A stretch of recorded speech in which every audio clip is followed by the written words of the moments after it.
pour ce temps. Nous bénissons le Seigneur de ce qu'il a choisi ce temps, de ce qu'il nous a dévancé et de ce message qu'il veut nous délivrer. De par ma bouche, que ce soit lui qui parle au travers de moi, que ce soit lui qui touche les cœurs, et qu'au nom de Jésus,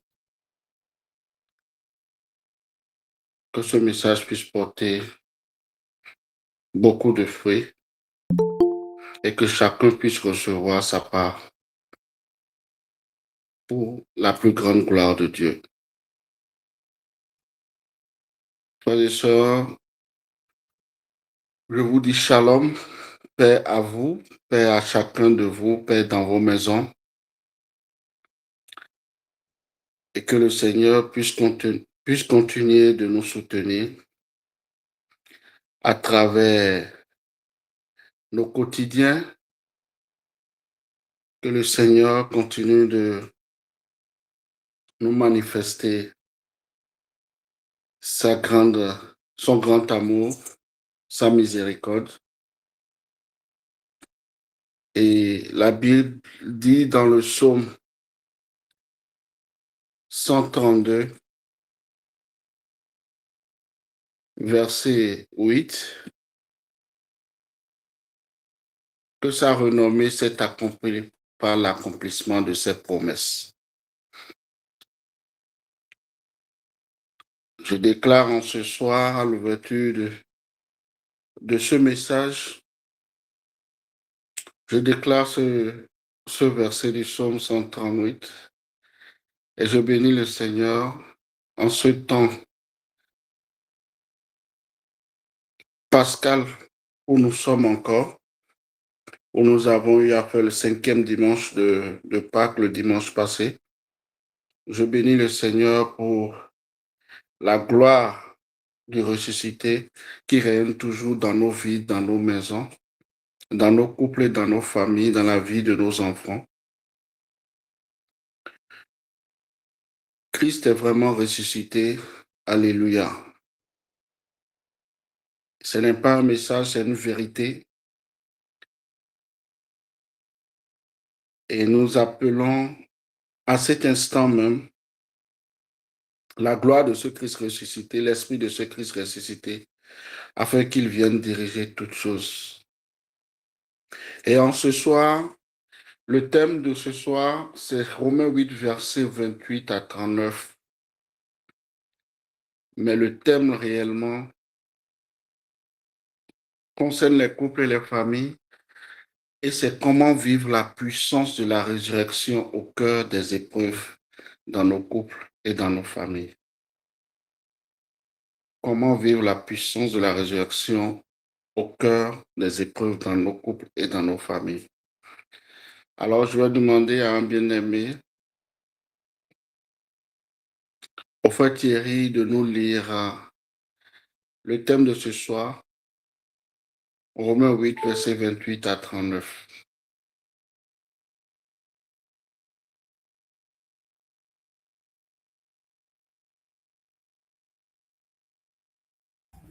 Amen.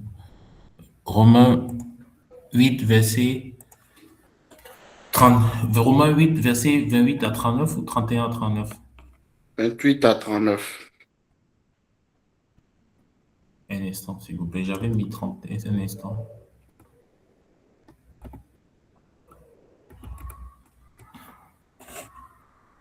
OK.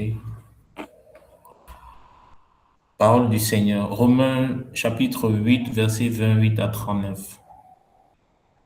Nous savons du reste que toute chose concourt au bien de ceux qui aiment Dieu et ceux qui sont appelés selon son dessein.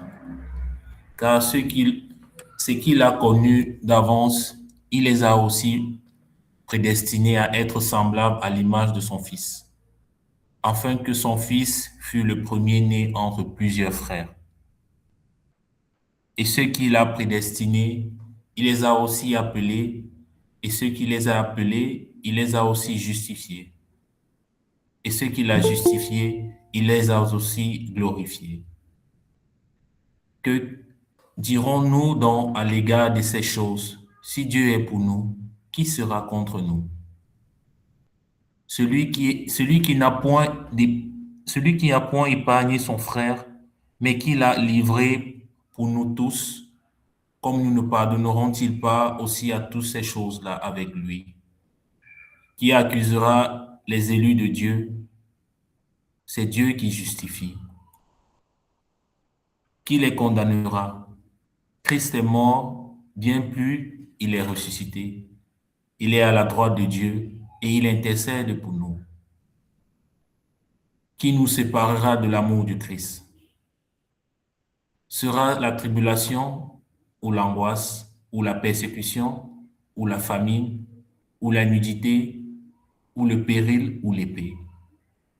Selon qu'il est écrit, c'est à cause de toi qu'on nous a mis à mort, qu'on nous met à mort tous les jours, qu'on nous regarde comme les brebis destinées à la boucherie. Mais dans toutes ces choses, nous sommes plus que vainqueurs par celui qui nous aime, par celui qui nous a aimés. Car l'assurance que ni la mort, ni la vie, ni les anges, ni les dominations, ni les choses présentes, ni les choses à venir, ni les puissances, ni la hauteur, ni la profondeur, ni aucune autre créature ne pourra nous séparer de l'amour de Dieu, manifesté en Jésus-Christ notre Seigneur. Parole du Seigneur Dieu Tout-Puissant. Nous rendons grâce à Dieu. Alléluia. Merci, Frère Thierry, de pouvoir nous proclamer cette parole à l'entame de ce message. Et ce message que je vais délivrer par la grâce de Dieu sera sur 4 points. Le premier point, c'est la résurrection. Dieu peut faire renaître ce qui semble mort. Et frères et sœurs, à travers ce verset que nous avons entendu, et je bénis le Seigneur pour certaines sœurs, certaines frères, la sœur Marie-Louise, que je sais que c'est son verset. Je sais que c'est son verset. Quand je bénissais le Seigneur, quand je préparais la serment, je pensais à elle. Et je rends grâce à Dieu, car frères et sœurs, ces couples, beaucoup de familles, beaucoup de nos familles aujourd'hui sont fatiguées. Oui, fatiguées de se battre, de se comprendre, d'aimer sans retour parfois. Certains sont même découragés. Certains ne veulent même plus essayer parce qu'ils ont tellement essayé que c'est le même scénario. D'autres sont découragés et ils se disent, de toute façon, on verra là où ça va nous mener. D'autres sont là parce qu'ils regardent les enfants et ils se disent, mes enfants. D'autres n'y croient plus car ils se demandent si c'est vraiment cet homme ou c'est vraiment cette femme. Et d'autres vont même jusqu'à se demander s'ils n'ont pas mal choisi. Mais la bonne nouvelle de l'Évangile que nous annonçons aujourd'hui, en ce soir, dans ce message, n'est pas qu'un message moral, mais c'est la foi du ressuscité que nous allons transmettre ce soir. Oui, car Jésus est vraiment ressuscité. Et cette situation dans laquelle nous sommes, ces questions que nous nous posons, ne sera que une épreuve parmi tant d'autres. Parce que la bonne nouvelle et la plus grande nouvelle, c'est que Jésus est mort, mais surtout, il est ressuscité et cela change tout pour nos couples, nos familles, pour nos vies même pour les célibataires, ceux qui cherchent leur âme sœur, ou ceux qui cheminent, ou ceux qui sont en route vers le mariage des fiancés. Oui, c'est la plus grande nouvelle. C'est l'espérance, la plus grande espérance. Le Christ est ressuscité et rien ne l'est impossible. Alors nous devons garder cette espérance-là dont on parle au Romains 8 et nous devons regarder à Christ au vendredi saint, au samedi saint avec la Vierge Marie et à la gloire du dimanche de Pâques, la gloire de résurrection. Alors, mon frère, ma soeur, laisse-moi te dire en ce soir que malgré toutes ces situations, malgré le bout du tunnel que tu ne vois pas, malgré le découragement, malgré parfois le fait que tu n'y crois plus, laisse-moi te dire que le Seigneur, le même esprit qui a ressuscité Christ, c'est le même esprit qui travaille toujours, même aujourd'hui, et c'est ce même esprit qui va ressusciter ton couple, ton foyer, et qui va toucher le cœur de ton conjoint ou de ta conjointe ou de tes enfants.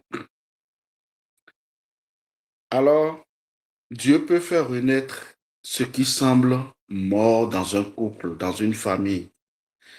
Il peut y avoir un amour refroidi, une communication brisée, une confiance abîmée. Humainement, on se dit que c'est fini, qu'il n'y a plus autrement. Mais la parole de Dieu nous dit, dans Romains 8, verset 28, ce verset, toute chose concourt au bien de ceux qui aiment Dieu. Je voulais dire en ce soir à quelqu'un, je veux que quelqu'un entende, pas seulement dans ton oreille, mais entende dans son esprit que toute chose concourt au bien de ceux qui aiment Dieu. Malgré les vicissitudes, malgré les épreuves, je veux que tu répètes en ton âme, en ton esprit, que toute chose concourt au bien de ceux qui aiment Dieu. Et c'est ça la vérité. Et je te dis la vérité. Toute chose concourt au bien de ceux qui aiment Dieu. S'il le faut, tu dois le répéter jusqu'à ce que ton esprit puisse entendre la parole. Toute chose concourt au bien de ceux qui aiment Dieu. Même ceux qui semblent morts, Dieu peut le relever. La résurrection signifie, ce n'est jamais trop tard. Nous avons vu Lazare. Nous avons vu Lazare. Lazare était malade, Lazare était mort. On est venu dire à Jésus que Lazare était mort. Mais Jésus a encore attendu. La Bible dit qu'il a attendu pendant 1 ou 2 jours avant d'aller vers Lazare. Et Marthe et puis Marie pouvaient lui dire, si tu fusses été là, notre frère n'allait pas mourir. Marthe et Marie n'y croyaient pas encore à la résurrection. Jésus leur demande si vous croyez à la résurrection. Ils disent oui, nous croyons à la résurrection des morts. Jésus lui dit, je suis la résurrection et la vie, que le frère va vivre. Parfois, le Seigneur permet, il y a des miracles qui sont des miracles pour la gloire de Dieu. Et le Seigneur permet des épreuves, le Seigneur permet que, comme Lazare, des situations puissent être morts pendant des jours, qu'il puisse sentir avant de venir. Rien que pour sa gloire. Et c'est pourquoi nous parlons de 2 temps ici. Il y a le temps chronos, qui est le temps des hommes. Le temps sur lequel nous regardons notre montre et nous regardons à l'heure qu'il fait. Nous voulons que les choses se passent à l'heure que nous voulons. C'est le temps des hommes, c'est le temps qu'on appelle le temps chronos. Mais il y a le temps de Dieu qu'on appelle le temps kairos. Et ça, c'est le temps de Dieu. Ça, c'est pour dire que Même quand tu attends la promesse, elle s'accomplira. Et elle s'accomplira au temps de Dieu. Donc, mon frère, ma soeur, toi qui es là et qui es en train de vivre des épreuves dans ton couple, toi qui es là et qui ne savent plus, qui ne sait plus à quel saint te vouer, je viens te donner cette bonne nouvelle, cette espérance ce soir, pour te dire que malgré que Lazare a été laissé pendant 4 jours et commençait à sentir, l'Esprit de Dieu a ressuscité Lazare. Jésus-Christ a ressuscité Lazare. Alors rien n'est impossible à Dieu, car toute chose concourt au bien de ceux qui aiment Dieu. Et je vais te dire ce soir que cette situation, cette épreuve, malgré que tu n'y crois pas, que tu n'y vois pas, il y a quelque chose là. Et c'est pour la gloire de Dieu. C'est pour la gloire de Dieu parce que demain, tu vas témoigner. Et vous savez, le Seigneur est tellement merveilleux que quand il nous permet d'avoir des épreuves, c'est pour nous amener quelque part. Et souvent, je ne dirais même pas souvent, la plupart du temps, nous prêchons ce que nous avons vécu. Nous prêchons notre témoignage parce que nous avons quitté quelque part. Nous avons parcouru des épreuves, des vagues, et malgré le Seigneur était dans la barque et il nous a amenés au bon port. Alors nous nous levons et nous témoignons de ce miracle que le Seigneur a fait dans nos vies. La plupart des hommes de Dieu qui enseignent parce qu'ils ont vécu. Il y a toujours un vécu que le Seigneur permet, une épreuve que le Seigneur permet de traverser pour que nous puissions le proclamer avec foi. Nous puissions le proclamer sans avoir peur parce que nous savons ce qu'il a fait dans nos vies. Et nous savons que ce qu'il a fait pour moi, ce qu'il a fait pour Marie-Louise, ce qu'il a fait pour Cathy Ndiaye, ce qu'il a fait pour Thierry, il le fera pour toi, Madeleine, il le fera pour toi, Julienne. Et c'est ça la bonne nouvelle. Parce que le témoignage vient fortifier. Ça prouve que le Christ est vivant. Il est là. Et malgré nos situations, il nous montre à travers nos frères et sœurs, le témoignage de nos frères et sœurs, qu'il est bien possible pour nous. Alors la résurrection n'est pas seulement un événement, c'est une vie nouvelle offerte aujourd'hui. Une vie qui est possible pour ton couple de renaître, pour ta famille de renaître. Et c'est pourquoi dans la parole de Dieu, dans 2 Corinthiens 5, verset 17, il nous dit, quelqu'un est en Christ, il est une nouvelle créature. Si quelqu'un est en Christ, il est une nouvelle créature. Hier, je pense qu'aujourd'hui, c'était la parole du serment. C'était la parole du serment dans l'évangile. Et la Bible, pour l'évangile, pouvait nous dire, celui qui demeure en moi, c'est-à-dire, porter du fruit, ce n'est pas l'onction, ce n'est pas la force. Porter du fruit, c'est de demeurer. C'est de demeurer vraiment en Christ. C'est de se connecter en Christ. Alors, quel qu'en soit ce que nous vivons, quel qu'en soit les épreuves par lesquelles nous passons, demeurons en Christ. Oui, frères et sœurs, demeurons dans la foi et croyons, quand bien même nous regardons la réalité de ce que nous vivons, par la chair, par notre chair qu'est l'humain, sachant que la vérité, c'est Christ. Et la vérité, ce n'est pas ce que nous sommes en train de voir. C'est parce que la réalité que nous vivons, mais la vérité, c'est que Christ a payé le prix fort sur la croix, qu'il a déjà tout payé. Et que ce moment, cette épreuve, cette circonstance ne va que nous amener pour la gloire de Dieu. Alors le Seigneur nous donne parfois, par ces épreuves, de revoir profondément nos manières, une nouvelle manière d'aimer, une nouvelle manière de pardonner, une nouvelle manière de se parler. Le Seigneur nous permet par ces épreuves parfois de voir ce qui ne va pas. Non pas de culpabiliser l'autre qui est notre époux ni notre époux, mais de s'asseoir et de se dire, de se poser des questions à nous-mêmes pour trouver des réponses d'abord à nous, de ce que nous avons fait qui n'a pas marché, de pourquoi telle situation, telle situation est là, avant de mettre le tort sur l'autre. La plupart des temps, nous mettons le tort sur l'autre et nous nous fions de nous asseoir pour un examen de conscience, pour nous demander, et nous, qu'avons-nous fait pour que cette situation soit là?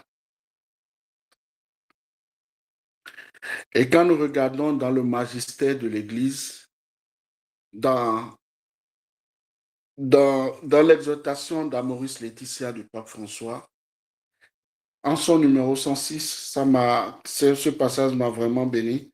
Le numéro 106 d'Amoris Laetitia nous dit qu'aucun couple ne peut vivre sans la force du pardon. Aucun couple ne peut vivre sans la force du pardon.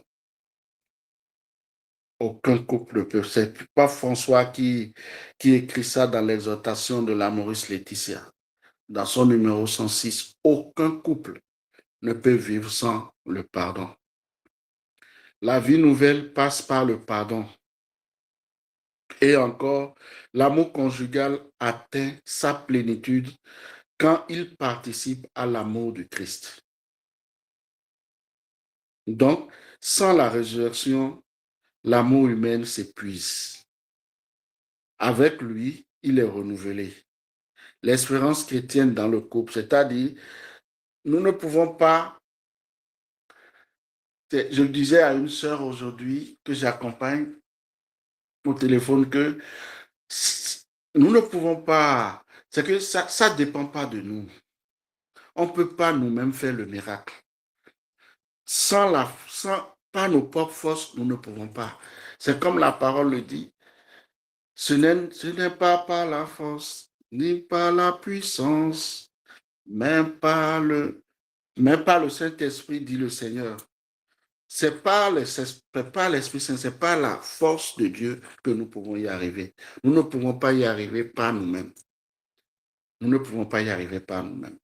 Même le pardon, c'est une grâce et c'est Dieu qui en donne. Les blessures, c'est la guérison des blessures. La guérison, ça passe aussi par le pardon. Ça passe aussi par le pardon. Et il faut vraiment demander au Seigneur de nous donner cette grâce, de cicatriser nos blessures, de vouloir pardonner, parce que tout ça se fait dans le temps. Ce n'est pas immédiatement comme des fois on voit les jeunes couples, ils veulent que ça soit tac, tac, tac, tac, que les choses se... Non, il faut donner du temps, surtout pour les blessures. Il faut se donner du temps. Le Seigneur guérit dans le temps. Le Seigneur nous accompagne dans cette guérison. Même le pardon se vit dans le temps. C'est vrai, on pardonne, mais c'est une grâce.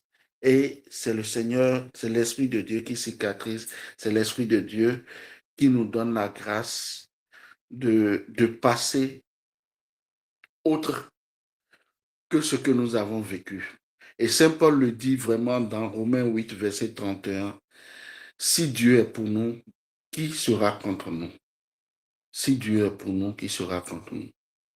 Alors, pardonnons-nous mutuellement et que dans nos couples, que nous ne soyons jamais seuls, que nous mettons Dieu au centre de nos couples et que même quand tout vacille, même quand tout semble fragile, que nous nous tournons vers le Seigneur, nous nous tournons vers la Vierge Marie, elle qui a intercédé à Cana, que nous puissions avoir la force, de puiser la force dans notre foi, dans les Écritures, afin d'aller de l'avant et de regarder à l'espérance. Parce que nous, ce n'est pas notre combat, c'est le combat de Dieu. Et parfois, si on ne laisse pas la place à Dieu, on ne fait que aller en profondeur dans les problèmes, sans vouloir sortir. Beaucoup de nos couples, beaucoup de des conjointes ou des conjoints ne laissent pas la place à Dieu. Ils veulent gérer eux-mêmes. Ils veulent que ça soit fait de main d'homme.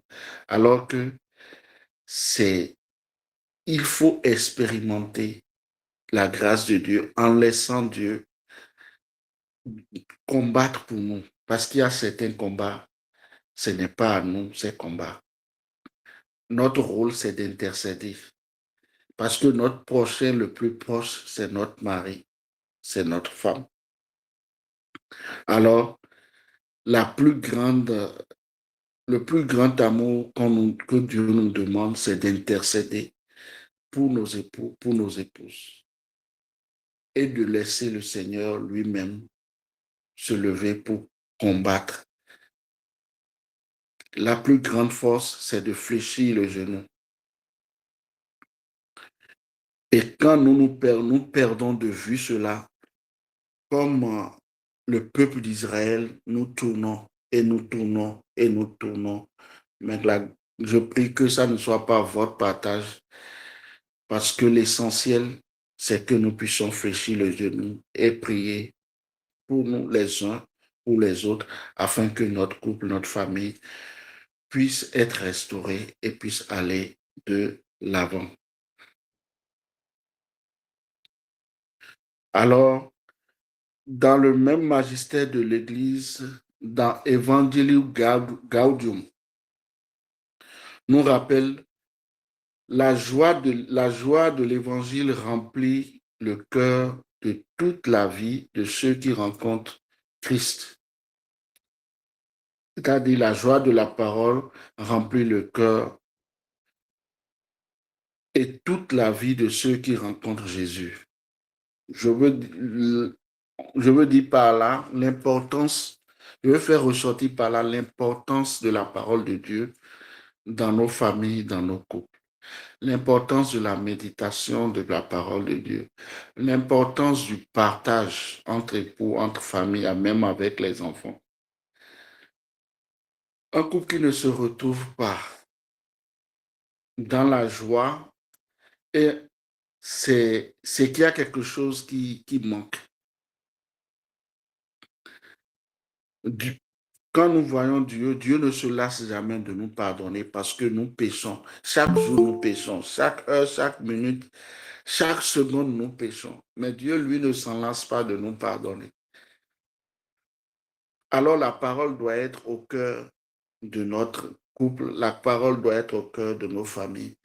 Et nous devons vraiment, parce que les familles, les couples sont des petites églises domestiques. Alors, nous avons le devoir que la parole soit proclamée, la parole soit partagée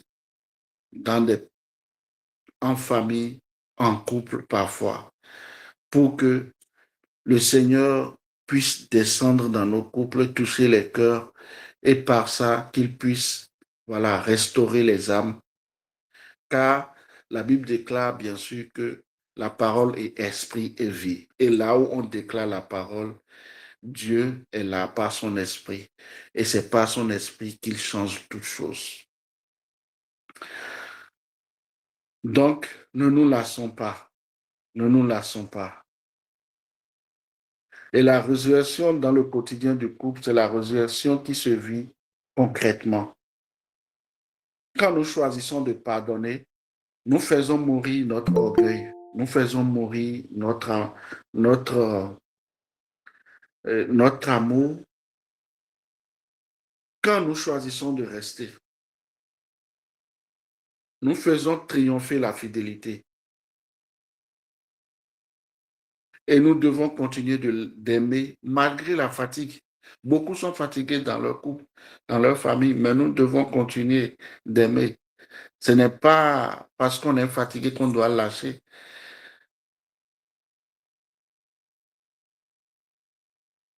Donc, frères et sœurs, prenons le temps de prier ensemble. Même un simple, la prière d'alliance du pape François. S'il te plaît, pardon et merci. C'est la prière d'alliance du pape François. Et aujourd'hui, bon nombre de couples, ces trois mots ne peuvent pas l'expérimenter. Ne peuvent pas l'expérimenter. Alors, je veux donner en ce soir une parole d'encouragement fort pour quelqu'un ici ce soir. Et je veux te dire en ce soir que si ton couple est fatigué, si ta famille traverse de dures épreuves, je veux t'annoncer en ce soir que la pierre du tombeau a été roulée. Alléluia. Je veux t'annoncer que la pierre du tombeau a été roulée et que la résurrection est encore possible dans ton couple au nom de Jésus. Le Seigneur ne nous a jamais dit que tout est facile. Mais il nous a dit, je fais toutes choses nouvelles. Dans Apocalypse, dans la parole dans Apocalypse 21, verset 5. Je fais toutes choses nouvelles. Le Seigneur fait toutes choses nouvelles.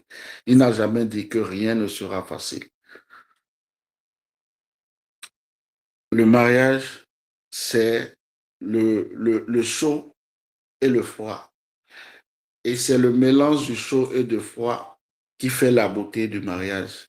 C'est les fragilités, c'est les joies, c'est les épreuves, c'est tout ça qui fait la beauté du mariage. Donc, je veux te dire quelque chose en ce soir. Le Seigneur veut parler à un de ses enfants ce soir parmi nous, à plusieurs de ses enfants ce soir parmi nous.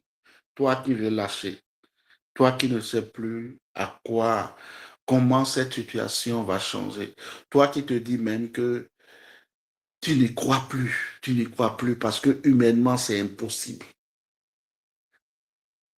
Toi qui penses que ton mari ne peut plus changer, ta femme ne peut plus changer.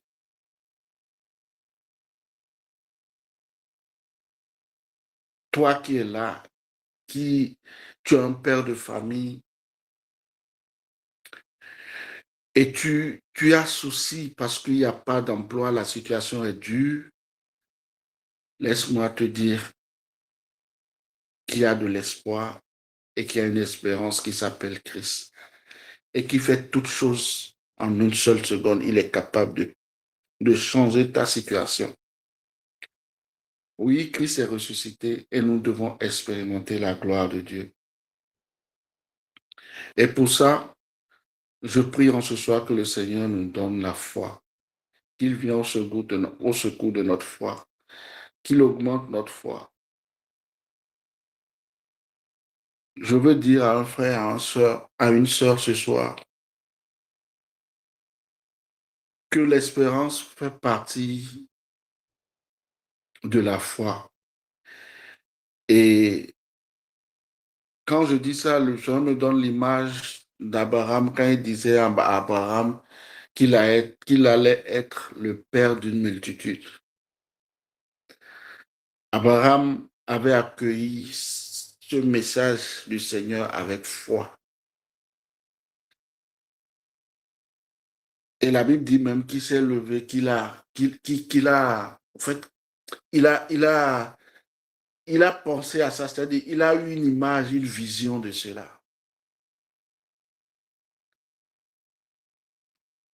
Alors je t'annonce ce soir que le moment Kairos est en chemin.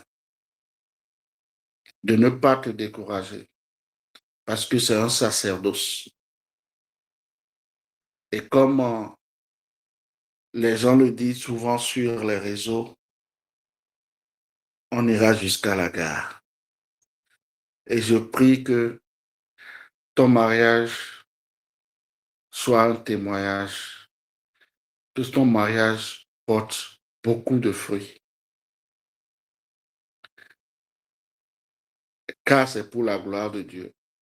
Je disais à une sœur aujourd'hui qui se disait, mais frère Wilfried, est-ce que j'ai pas mal choisi? Le Seigneur m'a montré des signes au début et puis je ne faisais pas attention. Je me rends compte de mes erreurs, je me rends compte de ci, je me rends compte de ça. Mais ce que on oublie parfois, c'est que le même Dieu est capable de tracer la ligne droite sur la ligne courbe. Le même Dieu est capable de tracer une ligne droite sur une ligne courbe. Même si on se dit qu'on a mal choisi, le Seigneur est capable, le Seigneur vient, il vient corriger parce que nous sommes ses enfants. Et la miséricorde et son amour ne peut pas nous laisser. Et s'il nous a permis d'aller devant son autel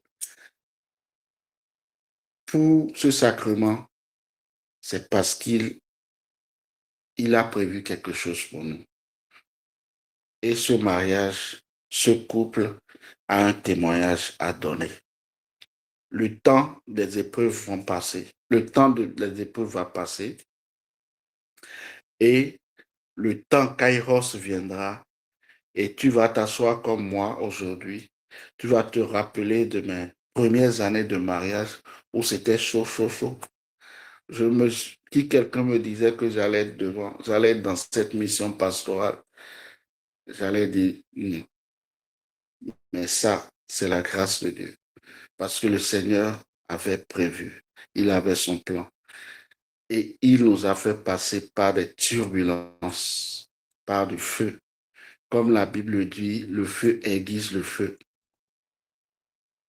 Et nous avons tenu parce que malgré tout ça, on était enracinés en Christ. On avait eu aussi la chance d'avoir des hommes de Dieu, des gens qui ont des témoignages vivants, qui aiment Christ à côté de nous et qui nous rappelaient à chaque fois. Et voilà. Et je prie que ce témoignage soit le même pour toi et que ce mariage,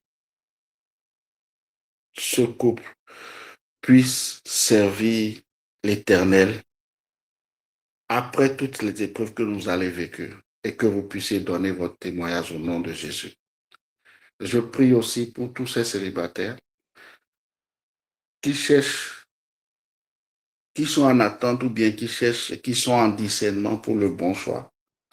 Pour ces cheminants qui cheminent, que vous puissiez confier votre discernement et votre cheminement au Seigneur et que vous soyez attentifs.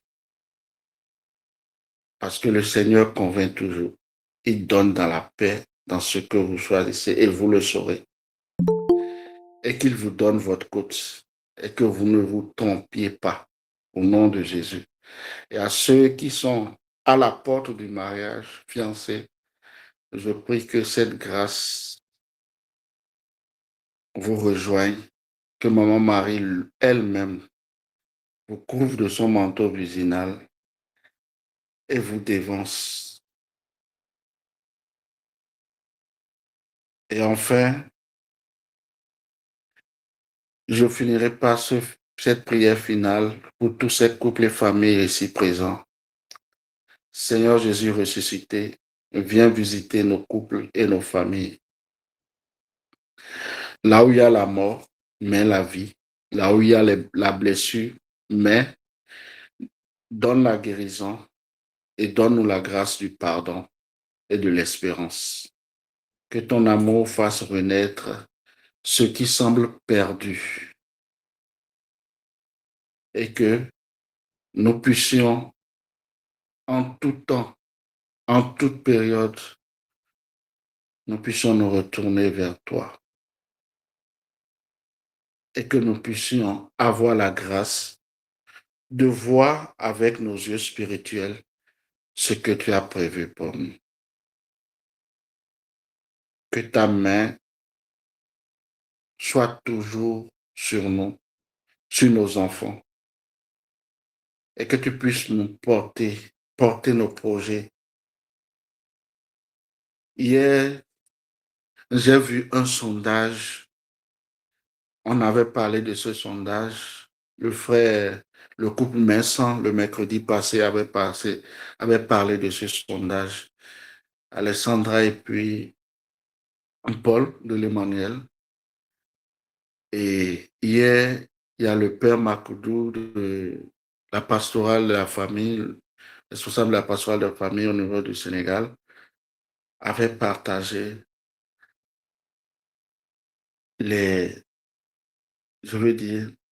avait partagé 2 affiches qui traduisent comment les divorces viennent dans les couples. Et je pense que j'ai partagé dans nos groupes. Et si vous regardez, c'est glaçant en fait. C'est glaçant. Nous prions vraiment que le Seigneur vienne au secours de tous ceux qui exercent la mission dans la pastorale, de tous ces couples qui n'arrivent plus à tenir raison économique. Et nous devons savoir que les temps ont changé. Les temps ont changé. Ce que nos parents ont vécu, la manière dont ils ont vécu, on est aujourd'hui en 2026. Le monde a complètement changé. Mais la parole ne change pas. Dieu qui a institué le mariage, il n'a jamais changé. Et un iota de la parole n'a pas été changé. Alors que le Seigneur nous donne la grâce et nous éclaire, afin que nous puissions rester debout et que sa force nous accompagne jusqu'à la fin de ces sacerdoces, à la fin de cette mission, afin que le plus important, que nos témoignages puissent porter de fruits. Amen.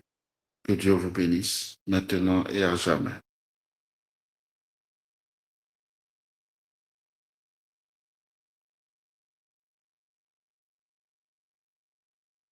Alors, je vais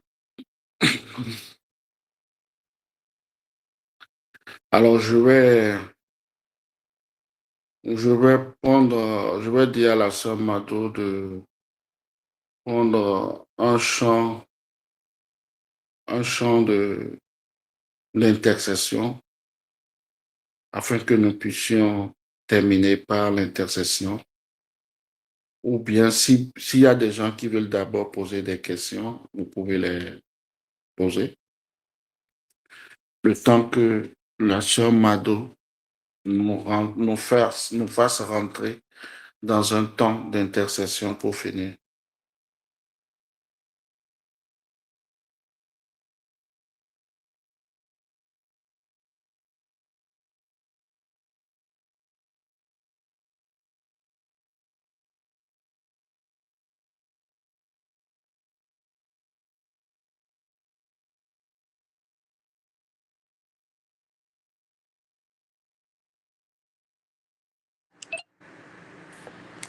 Bonsoir, bonsoir. Bonsoir. Bonsoir, frère, sois béni. Amen, mon frère Paul. Sois béni, sois béni. Amen, amen, amen. Vraiment content de vous revoir.